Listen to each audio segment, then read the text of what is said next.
हा वाघाच्या जातीची पोलादी छातीची जगात वैभवशाली माझ्या राजाची जयंती आली माझ्या शुभाची जयंती आली माझ्या राजाची जयंती आली माझ्या शुभाची जयंती आली माझ्या राजाची जयंती आली माझ्या शुभाची जयंती आली माझ्या राजाची जयंती आली माझ्या शुभाची जयंती आली स्थापनेचा शिरामस्तकीला राज स्थापनेचा शिरामस्तकीला हाती घेऊन भगवान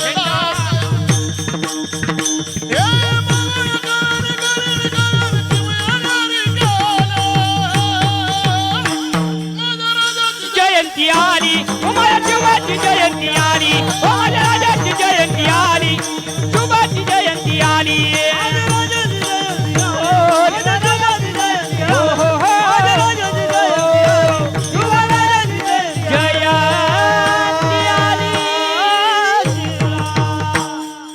देश सेवा केली धर्माची सेवा केली 16व्या वर्षी अवघडातला अवघड किल्ला घेतला तोरणा नावाचा आणि त्या रायरेश्वरावर 18 पगड जातीतील काही मूठभर मावळे घेतले आणि रक्ताचा अभिषेक केला आणि हिंदवी स्वराज्याची स्थापना केली.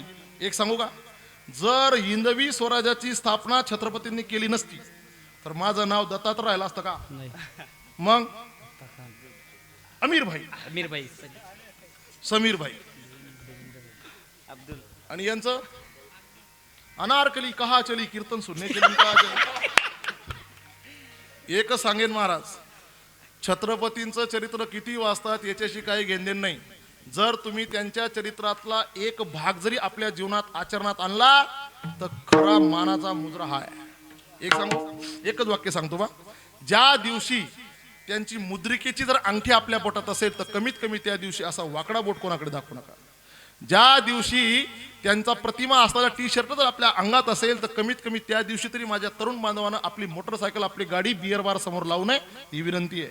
आणि ज्या दिवशी छत्रपती आपल्या डोक्यात बसले त्या दिवशी आपलीच काय परक्याची जरी असली तरी आपल्याला आई आणि बहीणच दिसली पाहिजे. हे संस्कार छत्रपतींचे आहे. एक सांगू का, जरा ऐका, कधी कधी वाटतं कधी कधी छत्रपती फक्त आता नावाला आपण पाहतो किंवा दिसतंय आपल्याला, फक्त नावाला, फक्त जय भवानी जय शिवाजी आणि थोडी म्हणतात थोडी थोडी पेवानी म्हणतात ना, थोडी थोडी पेवानी. एक गाणं आहे पहा, गेल्या काही काळामध्ये निघलं होतं, फार गोड गाणं. शोध कुठे रे धावू कसारे मीच स्वतःला पाहू कसारे या मावळ्यातून मावळून तू कधीच गेला रे माझ्या राजा रे माझ्या शिवबार माझ्या राजा रे माझ्या शिवबार. म्हणून ही वेळ यायला नको की शोधू कुठं पाहू कुठं. म्हणून काळाची गरज आहे, त्यांचे संस्कार जपा आणि त्यांच्यासारखी सेवा निश्चितच करता येणार नाही पण कमीत कमी पाईक तत्व तर धारण करता येईल. म्हणून एक आहे, म्हणून देश सेवा जरी केली तरी आपलं त्या ठिकाणी नावच आहे. धर्माची सेवा केली तरी नावच आहे. संताची सेवा केली तरी नावच आहे. आपलं कर्म चांगलं असलं तर नावच आहे. म्हणून चांगलं जगावं, थोडं जगावं पण चांगलं जगावं. ज्ञानोबाराय फक्त वयाच्या 22व्या वर्षी समाधी घेतली आहे का नाही. 42 वर्ष जगद्गुरु तुकोबाराय आणि नामदेवराय 82 वर्ष, अशी मोजकी वर्ष काही जगले आमचे संत.